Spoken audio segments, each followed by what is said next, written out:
These were discussed thoroughly. Okay.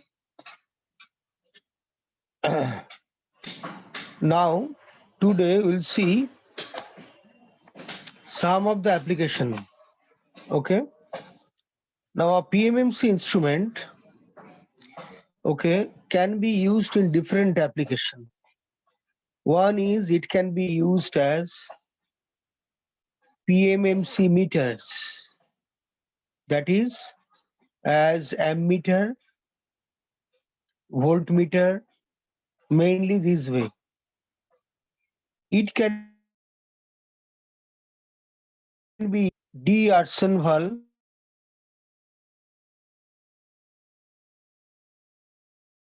it can be used as ballistic galvanometer,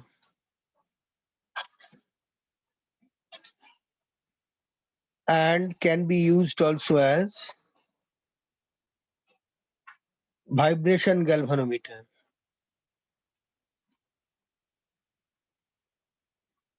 Okay. Now, in PMMC meter, that is ammeter and voltmeter, the instrument is designed at slightly underdamped state. Slightly underdamped. There is almost no oscillation when a current is applied, a DC current is applied. Without any appreciable oscillation, the pointer straight away goes to the steady state deflection theta f. That theta f is proportional to the applied current. So from the deflection, we can find out the current or voltage. When it is used as de-arson valve galvanometer, then mainly it is used as a detector in a Wheatstone bridge or in a potentiometer. The null condition of the potentiometer and the valence condition of the Wheatstone bridge, they can be detected as by the de-arson valve galvanometer. Whenever the bridge is unbalanced and the potentiometer is not at null, okay, some current flows. Okay, that current triggers the de-arson valve galvanometer. The galvanometer is highly underdamped, so it starts oscillating heavily. That heavy oscillation indicates that there is a current and the Wheatstone bridge is not balanced, or any other bridge. These are not balanced and the potentiometer is not at null. So the presence or absence of the current can be detected by de-arson valve galvanometer. In such cases, the de-arson valve galvanometer is heavily underdamped. So what is its damping? It is heavily underdamped. For ballistic galvanometer, I will tell you ballistic galvanometer later. Okay, so I am not saying this thing now. So to be discussed later. And for vibration galvanometer also, it will be to be discussed later. Now I want to discuss, okay, the PMMC meters. PMMC meters. First, I want to discuss ammeter. In ammeter, what happens? The basic principle, we know what is the current carrying capability of the ammeter, of the instrument. Since it is a moving coil instrument, the moving coil, it can move easily only when the coil is light in construction. Its weight is not large. How we can reduce the weight of the moving coil? If the cross-sectional area of the conductor is small, then the copper material within the coil becomes small and the coil is no longer heavy. A light coil can be moved easily, can be deflected easily. A small applied current can cause the instrument to deflect. So we want that the cross-sectional area of the copper material of the coil is made small. Now, when the cross-sectional area is made small, the current carrying capability of the coil becomes small also.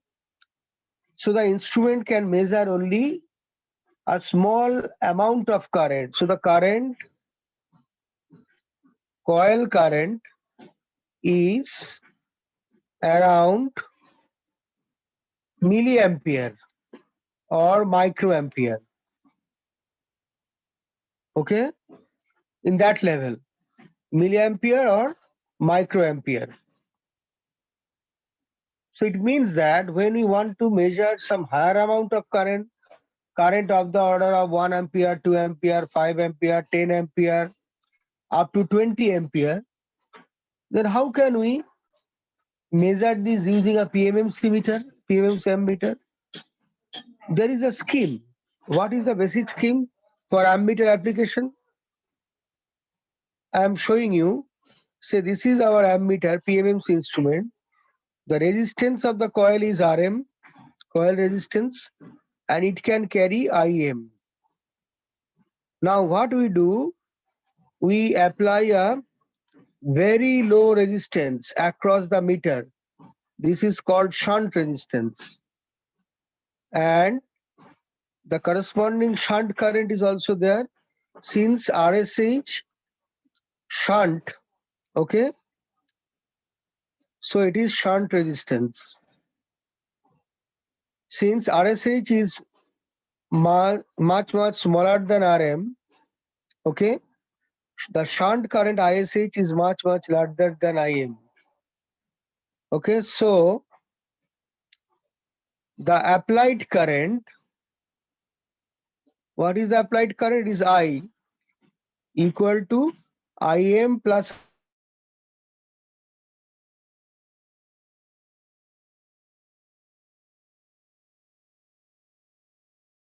up to 20 ampere. Can be made large up to 20 ampere. Clear? So that is the thing. Now, what is Im? When a current is divided into two parallel paths, we know the branch current Im is equal to the main current I into other resistance by sum of the two resistances. Other resistance by sum of the two resistances. Now our deflection, okay, that is this. So what we can write therefore, our since our theta f equal to G Im by C, Im is the meter current, that we can write is G by C into Im is I into RSH by I plus RSH. So our theta f is proportional to I. For a given instrument, G, C, this is the meter constant, C is the control constant or spring constant, shunt resistance, meter resistance. These are all constants, so theta f is proportional to I, the applied current. The applied current. The actual current through the meter is Im. Okay. The actual current in the meter is Im, but the applied current is much larger than Im. It is capital I. And theta f is proportional to I. So our scale directly can be calibrated in terms of I.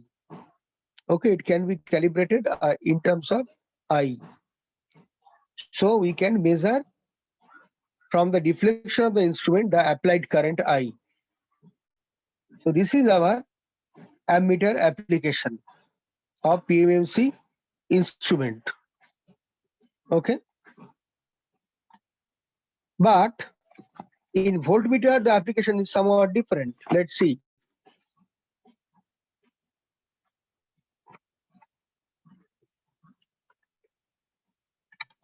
Okay. So next is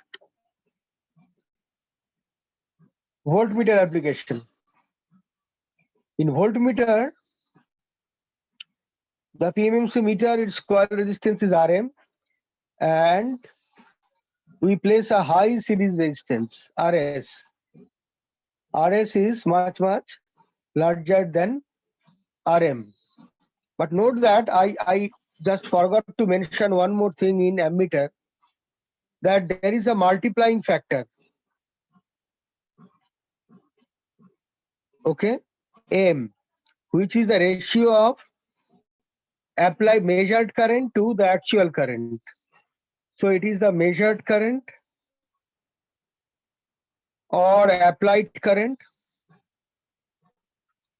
Okay, and Im is the meter current or coil current. Now what is I by Im? This is I by Im is Rm plus Rsh by Rsh. See, from that particular thing. So we can write M equal to 1 plus Rm by Rsh. From that, we can find out our Rsh equal to Rm by M minus 1. So if we know the multiplying factor M, okay, if we know the multiplying factor M, then we can find out the value of Rsh required, okay, for that particular application from the known value of coil resistance Rm or the meter resistance Rm. Say as an example, if we apply 10 ampere current and the coil current is only 1 milliampere, then capitalize 10 ampere and I milliampere, 10 by 1. So it will be 10 to the power 4 will be M, value of M. Okay. Such is the high value of multiplying factor M. I shall give you problem later, don't worry. Now, I want to go to the voltmeter application again, come back to that thing. Now here our aim is the coil current or meter current. So now the voltage across coil is small v and capital V is the applied voltage. So V is the applied voltage. Small v is what? It is the voltage drop across the meter. Okay.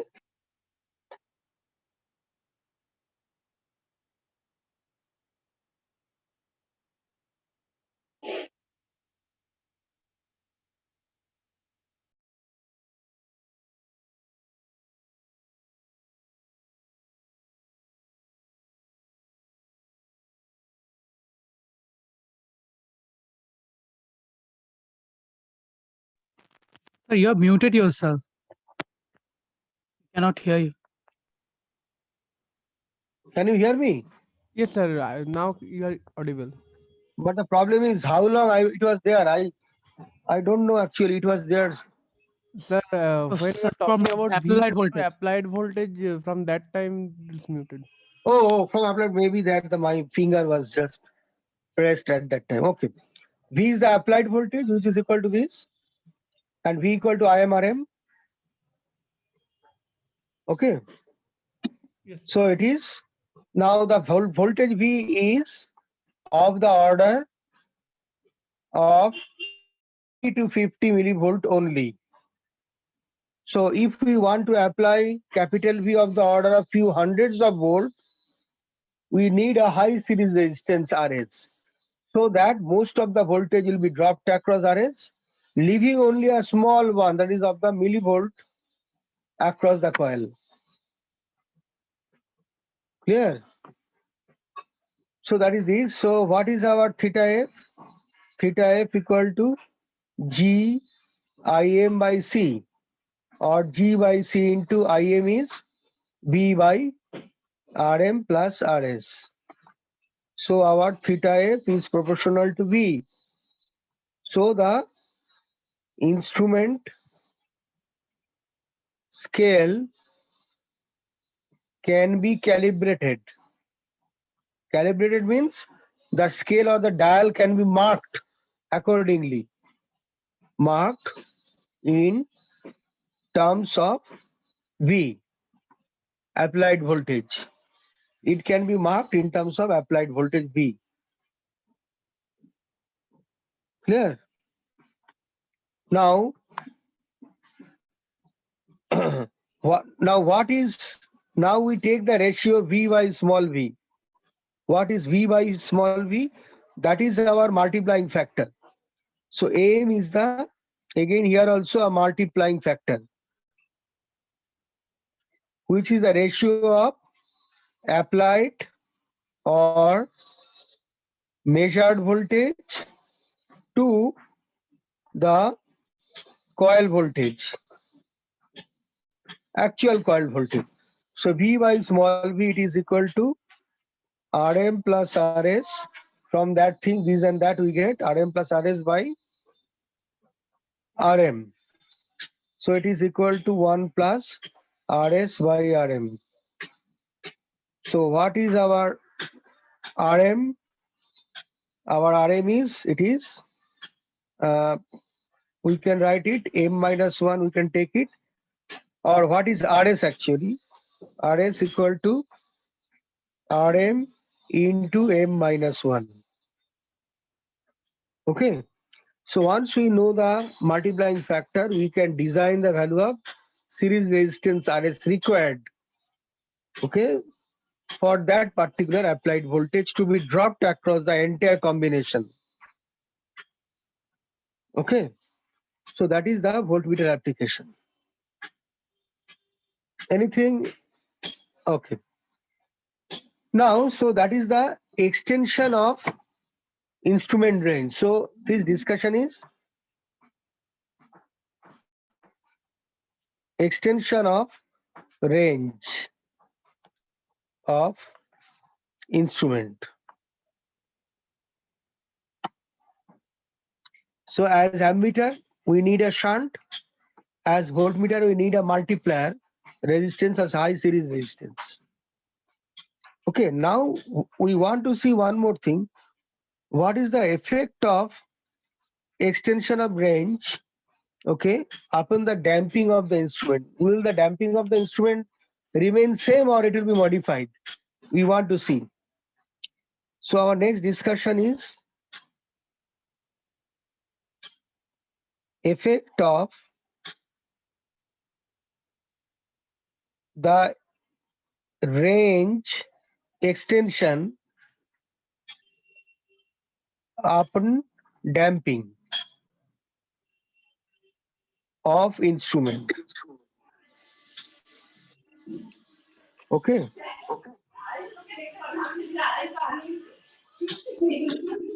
So that we want to see. Now for ammeter, again I want to come back to ammeter. For ammeter, we know this is our circuit, Rm, Im, its current is Im. Our shunt is RSH, shunt current ISH, and our applied current is I.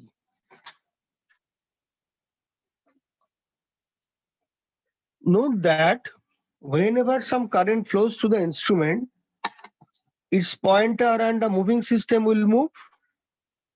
It will move. And as soon as it starts moving, okay, some eddy current will start developing. And that eddy current flows in the opposite direction. It will oppose the damping, the deflecting torque TD. So as long as there is a movement of the pointer and moving system, a damping torque comes to oppose the movement or to oppose the deflecting torque also. So inside the coil, as if there is an eddy current generator, as if an eddy current generator acts inside the coil, Okay, that will during its movement drive a current, eddy current in the opposite direction. So what will be the equivalent circuit? I'll show you. Note that that current is coming from what? That current is coming from some external circuit. External circuit. Okay. From that the current is coming. Now we can find out the Thevenin equivalent of that external circuit. So it is R Thevenin and E Thevenin. Okay. So that is the Thevenin equivalent of the external circuit. So it is the of the external circuit.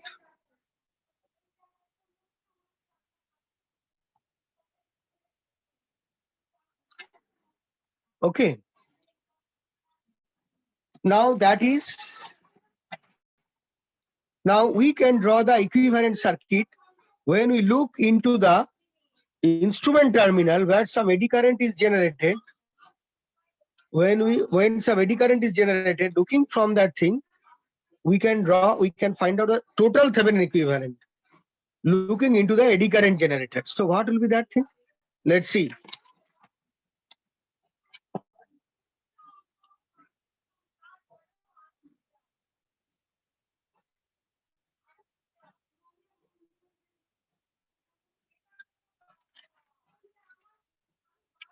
So it is terminal A and B. Okay, that is the, you can say that is, I am writing RM here separately. So it is, so it's page number 3.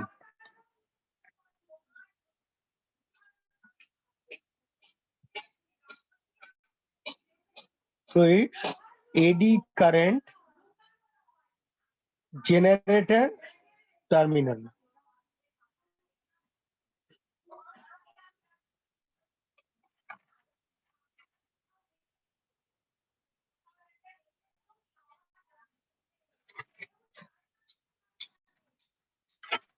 Okay.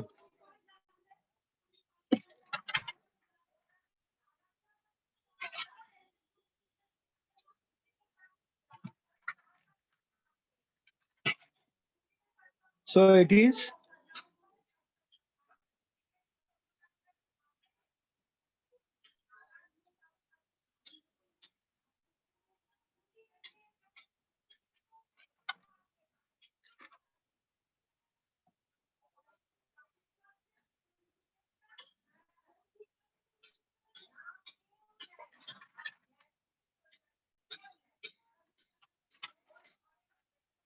so that is our circuit. Now our eddy current generator, it drives, some eddy current is flowing. I write it here, IE.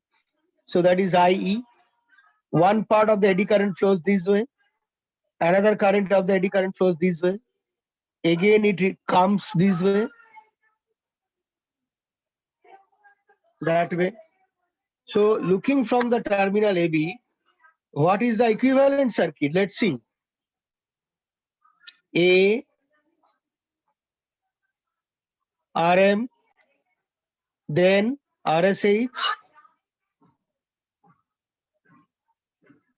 it goes to B, then RSH and RM.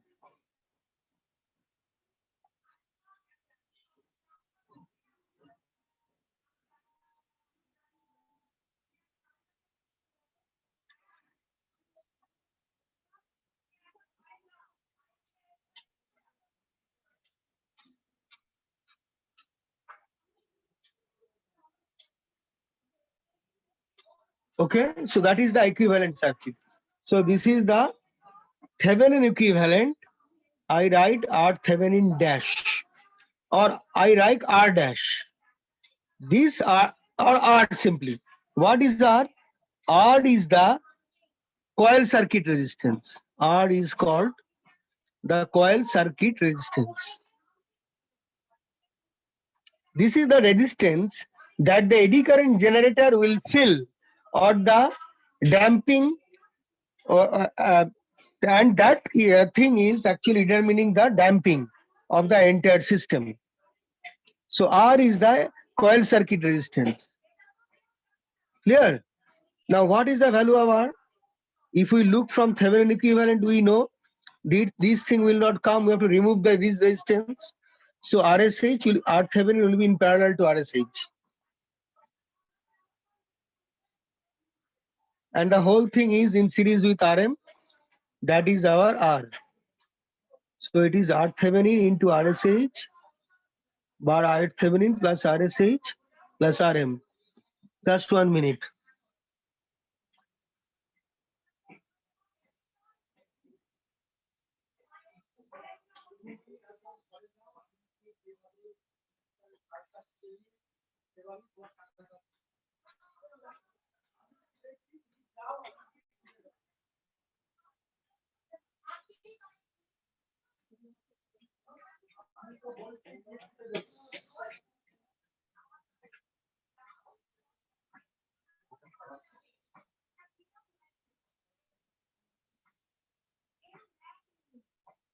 This one.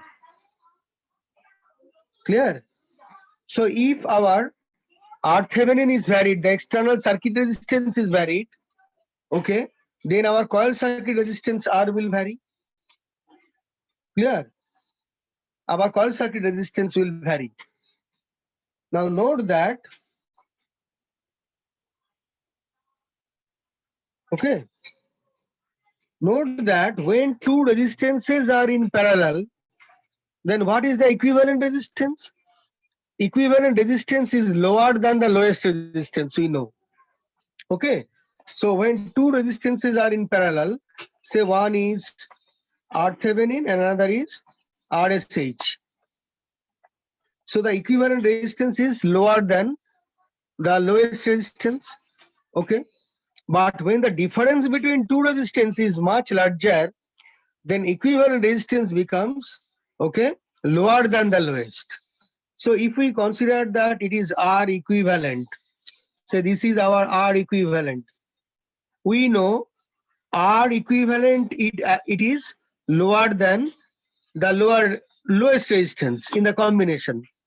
Here R Thevenin, here RSH is lower than R Thevenin. So equivalent is lower than the lowest resistance of the combination. Now, when the difference between R Thevenin and RSH is large, when R Thevenin difference RSH, okay, is high, then R equivalent it approaches R খাতাটা R shunt. একটুখানি উপরে তুললে ভালো দেখা Yes, যাচ্ছে you are না। right. So it is when the difference between two resistance is large, then the equivalent resistance it approaches the lower resistance. I can give you an example. Okay, if it is say 10 ohm and if it is 100 ohm, then equivalent resistance will be 9 point something ohm. Say 9.2 ohm. Arbitrary, I have not calculated. If it is 10 ohm and 100 ohm, say R equivalent is 9.2 ohm, lower than the lowest. Now when it is 10 ohm and it is 1000 ohm, equivalent may be 9.5 ohm. When it is 10 ohm and it is 100 kilo ohm, say R Thevenin, equivalent resistance may be 9.8 ohm. When it is 10 ohm and that R Thevenin is 1 meg ohm, then equivalent resistance may be equal to 9.99 ohm. So when the difference between two resistance is much larger, then the equivalent resistance will be closer to the lower resistance. It will be approaching towards the lower resistance. It will be approaching towards the R shunt value. In practical cases, our R shunt is very small resistance of the order of milliohm, so that most of the current bypasses through these. Okay, so most of the current bypasses through these. Clear? So our R shunt is much smaller. So our that combination R equivalent is very closely equal to the R shunt. So we can write it. It is R shunt plus RM. So the value of coil circuit resistance R it depends on R shunt here. So R, therefore we can write R depends on R shunt. Clear? R shunt. So when we change the range of the instrument by changing R shunt, you know, previously in the ammeter application, how we can change the range just by taking a particular value of R shunt. When R shunt is low, a high current I can be applied here, okay, so that our IM will remain within limit. Most of the current will bypass to this. So when R shunt is low, our applied current I can be large. Instrument can measure large amount of current, capital I. And when R shunt is high, this current is not large. So to keep IM within limit, our applied current I cannot be high. So instrument will measure a low current. So the range of the instrument is determined by the value of RSH. Just by varying RSH, we can change the maximum value of I. And accordingly, the range of the instrument can be changed just by varying RSH. So here also when we vary RSH, the range of the instrument can be varied accordingly. Okay, but when the range is varied, at the same time, coil circuit resistance R is also varied. Coil circuit resistance R is also varied. And therefore, the damping of the instrument will also change. What is the electromagnetic damping? It is G square by R. It will be also accordingly changed. The instrument damping, it depends on R, and R is dependent on RSH. So the instrument damping depends on RSH finally. But as our meter resistance RM is small and RSH is also there, okay, the equivalent resistance R is becoming quite small when we connect a shunt resistance. Okay, when we don't connect any shunt, a heavy Thevenin resistance R Thevenin comes in series with the circuit. So what is the, when there is no shunt, what is the coil circuit resistance R? It is equal to Rm plus R Thevenin. Okay, so in absence of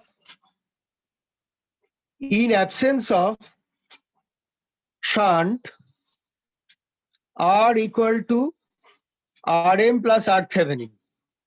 Then Rm and R Thevenin. Where R Thevenin is the Thevenin equivalent of the external circuit. And in presence of shunt, what is R? R equal to Rm plus RSH. So this R is very, very small now in presence of a shunt. So as R is small, okay, so for which R becomes extremely small. Okay, so because of R shunt, this new value of R becomes extremely small. So B becomes very high. And the instrument gets, okay, the ammeter becomes heavily overdamped. That is, delta is much, much larger than 1 here. So there is a sluggish response. Today we apply a current, probably tomorrow we'll get the result. Such is the slow response. We cannot use this type of shunt, therefore, to extend the range of the instrument because the damping is seriously affected here. So that type of application is not possible in practice. Okay, that instrument damping is heavily affected. Clear? Therefore, we need some other arrangement. We need a different type of shunt. This normal shunt cannot be applied. Okay, so another arrangement of shunt is required. So I will explain this another arrangement of shunt. Okay, so page number 3. Now I am going to page number 4. Okay, therefore, this normal shunt affects damping heavily and therefore cannot be applied in practice.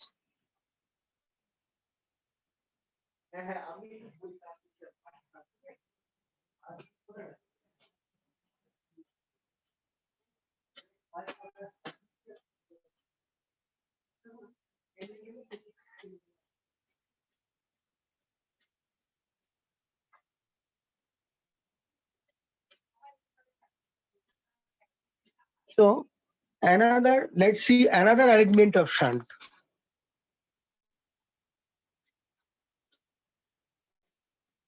Arrangement of shunt. Let's see. Here, the another arrangement is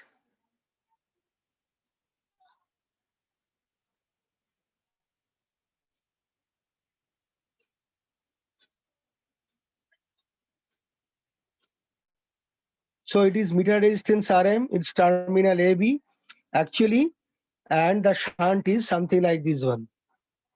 Okay, a part of the shunt material, this is RAC, the remaining one is RSH, and RT is the total resistance. RAC plus R shunt. And now this is connected to the external circuit of equivalent Thevenin resistance R Thevenin and external circuit resistance E Thevenin. So it is our external circuit. Okay, external network. And this part is eddy current generator. Eddy current generator terminals inside the instrument. So some eddy current flows I this way. Okay, that way. So here a part of the shunt is connected in series with the instrument. The remaining part becomes parallel to the instrument, R shunt. If we make that arrangement of shunt, the total resistance of the shunt is always constant. This is the wiper or jockey. The wiper moves up and down. When wiper moves down, RSH is becoming smaller. And when it moves up, RSH is becoming higher, but RSC is becoming lower. So RSH higher, RSC lower. Now when wiper moves down, RSH lower and RSC higher. So ultimately, just by varying wiper position, we can alter shunt resistance. Accordingly, the range of the instrument can be changed. Okay, so we can write by changing wiper position, RSH can be altered and range of the instrument can be changed. Range of the instrument can be changed. Now we want to see the effect of damping here. What is the equivalent circuit? Let's see A and B. So it is RM, then in series we are getting RSA, RSC, then a part is RSH. RS and RSA, RSC and RSH, in between these some wiper is connected and it goes to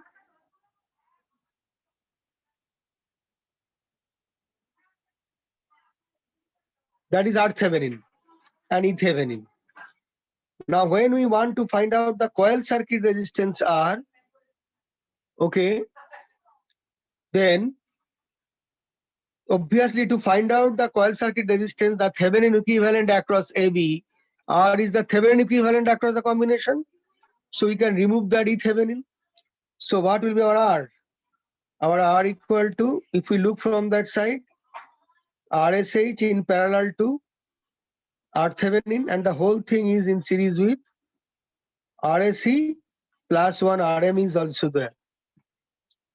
Now following the same logic, we can say that as the difference between RSH and RThevenin is very large, the equivalent resistance is equal to RThevenin. Sorry, RSH.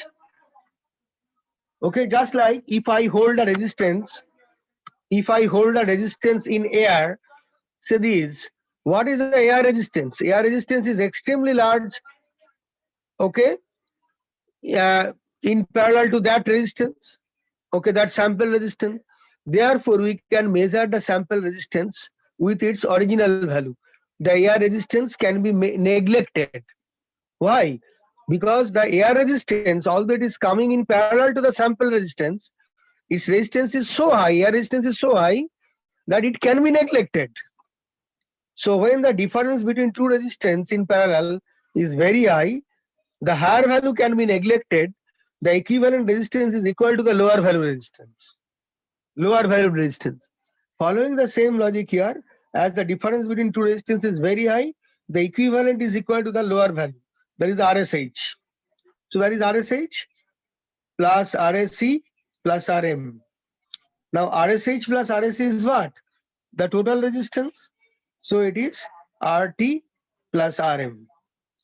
So you see, therefore, R is independent of RT. Sorry, RSH. Okay, as RT is constant, R is constant, irrespective of the value of R shunt. Hence, damping is independent of RSH. Damping is what? It is inversely proportional to R. It is G square by R. It is independent of RSH. That is independent of instrument range. Independent of instrument range.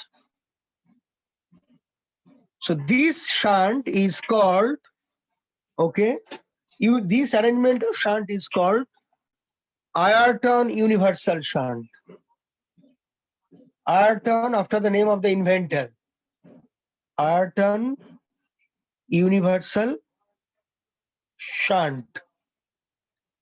So what is the difference between a normal shunt and universal Ayrton universal shunt? The difference is that in Ayrton universal shunt, the damping remains constant. Okay, it does not depend on the change in range setting of the instrument. It does not depend on change in range setting of the instrument. Clear? So I want to stop today. I shall send you some materials, not now, after some days, after I finish some more things. I'll give you some collection of problems. Either it will be discussed in the class, or I can give you some worked out problems, okay, as material to you over your group email. Okay. So that is this particular thing. Now, today I want to say something more on D'Arsonval galvanometer also. Okay. So I want to go to next page, page number 5.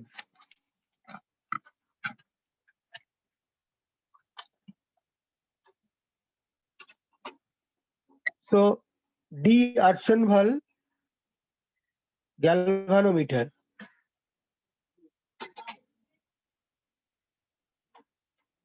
Some aspects. What are the things? One aspect is normally used as detector in a bridge circuit or in a potentiometer. Okay. it is used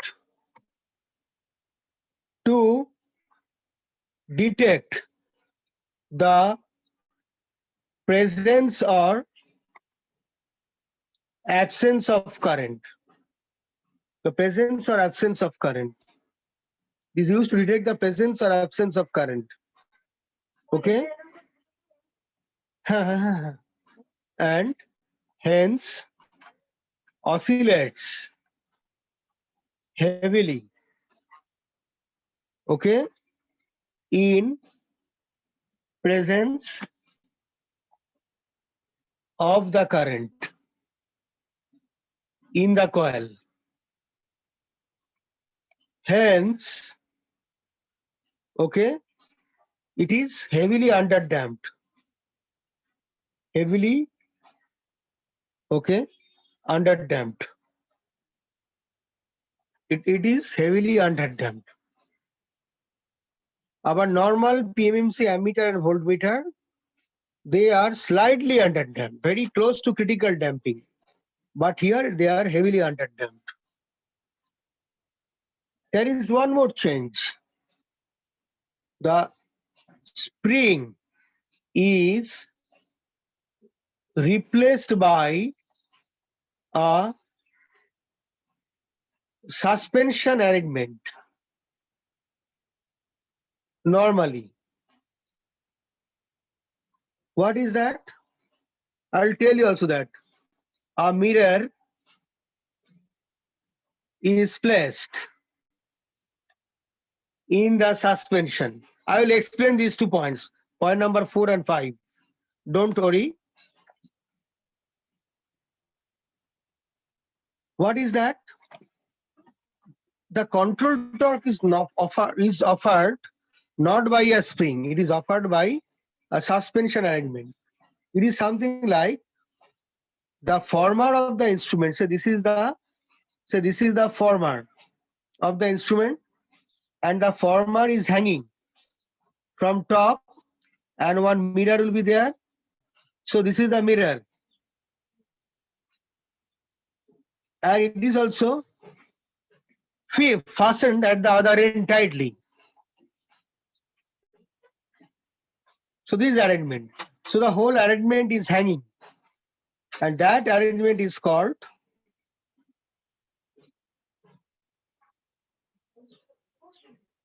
taut suspension.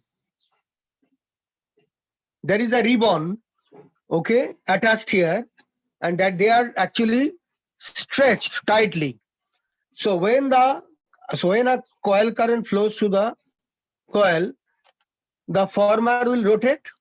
A pointer is also whatever, maybe the moving coil is rotating. But when it is rotating, as it is tightly stretched from the other end, both sides, it will have the tendency to come back to its original position. So some control torque will be offered by the suspension arrangement. Okay. So control torque is, okay, offered by the suspension arrangement. Okay, that is this. And why a mirror is placed? There is a reason that here no pointer is placed. In that case, a mirror is placed in the suspension, no pointer is connected. So then how the mirror acts, okay? What is the purpose of connecting a meter, okay, by replacing a pointer? There is a purpose for that. Actually, there is a light source. Normally, it is placed 1 meter away from the mirror. So the light source, it is generated from top. Once it is generated, that is hitting the mirror. The light source, once it is generated, say it is hitting the mirror. It is hitting the mirror, and then it is reflected back. After striking it, it comes back. Okay. Say consider that the whole arrangement can be shown here this way. Say this is the plane of the mirror, and there is a light source. The light source strikes the mirror, okay, this way, and it comes back, okay, and there is a circular scale. The light source is immediate, very close to the circular scale. Okay, so it is a circular scale. And what is the distance? It is L. L is the radial length of the radial distance of the circular scale from the mirror plane, and it is the light source. It is the incident beam, and that one is a reflected beam flowing along the same line.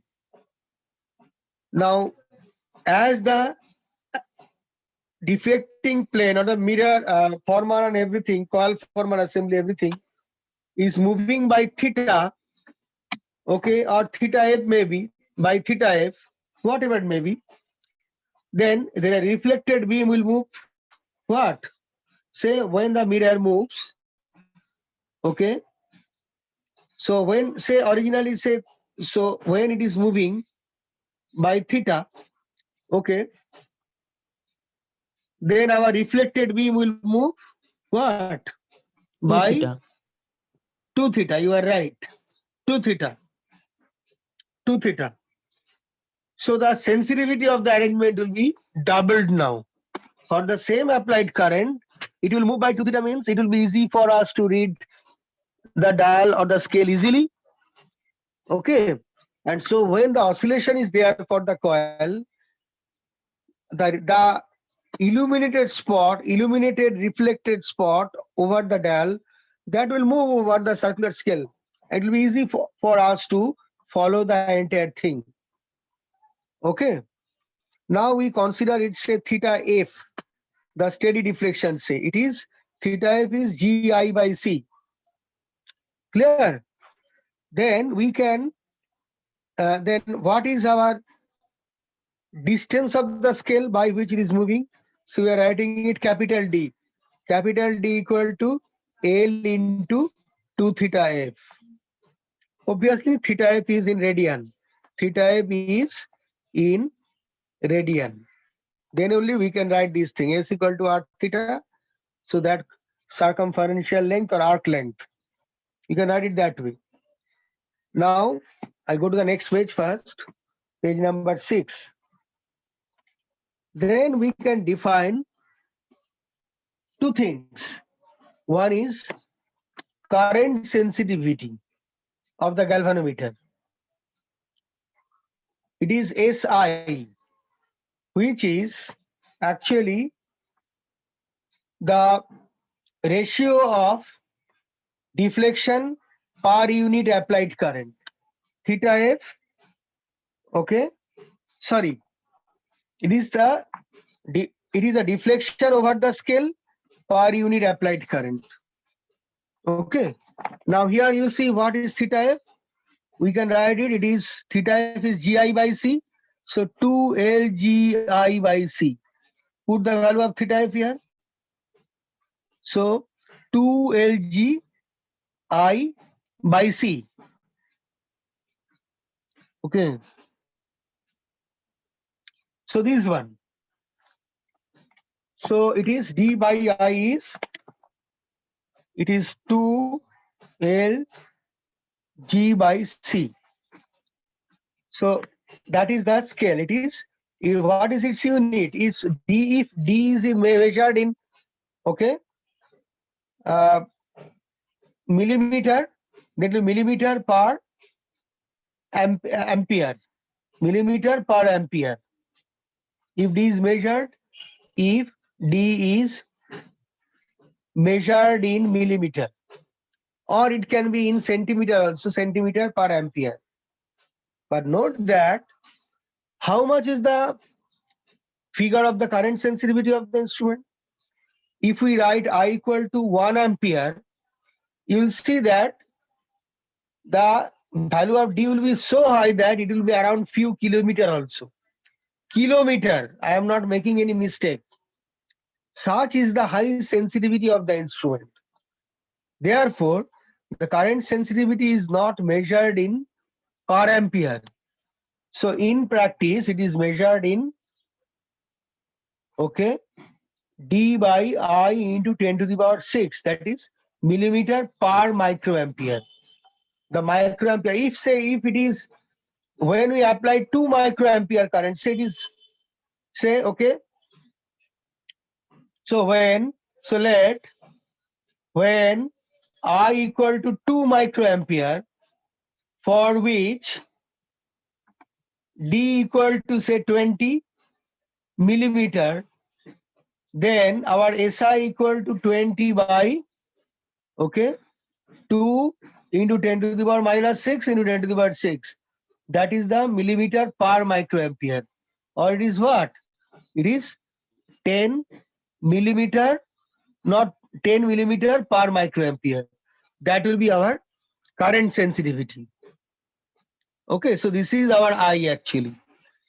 So we are dividing it with the 10 to the power 6 because our current now is in 10 to the power minus 6 to cancel that. So when we apply 1 microampere current, its deflection is 10 millimeter. So it is a millimeter per microampere. That is the high, very high, extremely high sensitivity of this instrument. Very high sensitivity. Similarly, we can get a voltage sensitivity. It is SV equal to D by I into, okay, Rm plus, now one value of, now I forgot to mention one more thing in my previous yesterday's class. Just 1 minute here, that in the previous day's class there is an R external resistance is there. What is the value of R external? Okay, to get a particular delta, it is given by that expression. So first I write one more thing that I forgot to mention in the last day's class. CDRX. What is CDRX? Note. What do you mean by CDRX? Note that our last class we got that expression. It is the value of, that is the problem of online classes, that it's very hard to coordinate all these things. Okay, I am explaining the CDRX that I forgot to mention in the last day's class. So R external, we know from last day's class, we know is the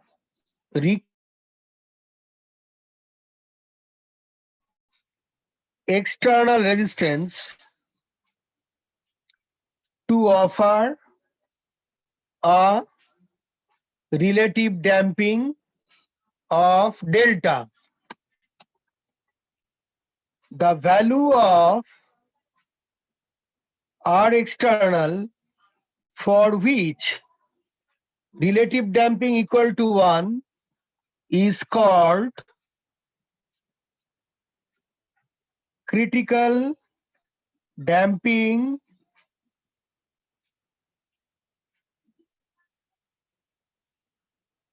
resistance external.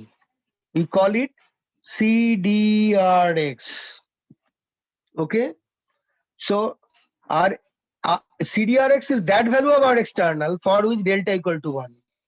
Therefore, our CDRX equal to G square by 2 into 1 minus delta M root over AC minus RM. So here delta equal to 1. In all the instruments actually, galvanometer, at the back of the, or the PMMC meter, at the back of the meter sometimes, or in the user manual of the instrument, they are mentioning the value of CDRX.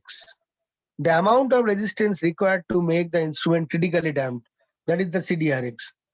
So that CDRX value is actually mentioned. Okay. So this is the value of CDRX required.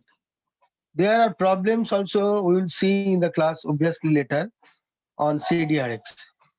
So here for SV is what? The voltage sensitivity. when CDRX is connected, how much voltage is dropped across the coil, including CDRX? It is the coil current I into the total resistance, which is the coil resistance plus CDRX. It is the total voltage dropped across that. So that is our SV. So D by I is what?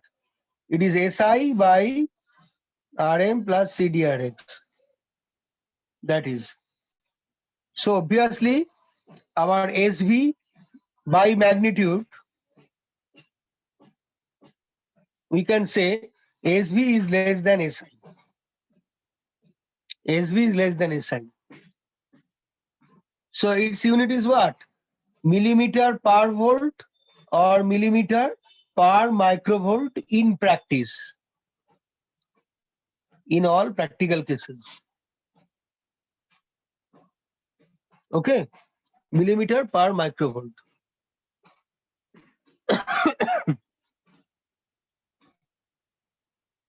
Any question up to this? Today I like to stop with this particular discussion. কালকে class হতে পারে 12টায় বা অন্য টাইমে? কালকে আসলে আমাদের অঙ্ক ক্লাস রয়েছে 11:30টার থেকে। এখন আর কতক্ষণ অন্য সময়? হবে? অন্য সময় বলতে স্যার বিকালের দিকে হতে পারে। বিকেলে হতে পারে না, বিকেলে ধরো আমি যদি বলি 5:30 6টা এরকম হতে পারে, 5টা হ্যাঁ স্যার 6টার দিকে 5টা হতে হবে পারে। না ধরো 6টার দিকে হতে পারে। হ্যাঁ স্যার। আচ্ছা, আমার একটু অন্য ক্লাসের শিডিউলটা আমি দেখে নিই, আমি পরে যোগাযোগ করে নিচ্ছি। আচ্ছা স্যার। চেষ্টা করবো কালকে 6টার দিকে যদি ফেলা যায়, কিন্তু আচ্ছা। মুশকিল হচ্ছে 6টায় বোধহয় আমার থার্ড ইয়ারের একটা ডিজিটাল সিগন্যাল প্রসেসিং এর ক্লাস আছে, ডিএসপি। ঠিক আছে, আমি দেখে নিচ্ছি, পরে আমি যোগাযোগ করে নিচ্ছি। হ্যাঁ স্যার ঠিক আছে। ঠিক আছে, আর আমি মেটেরিয়ালটা একটু পরে পাঠিয়ে দেবো। আচ্ছা স্যার।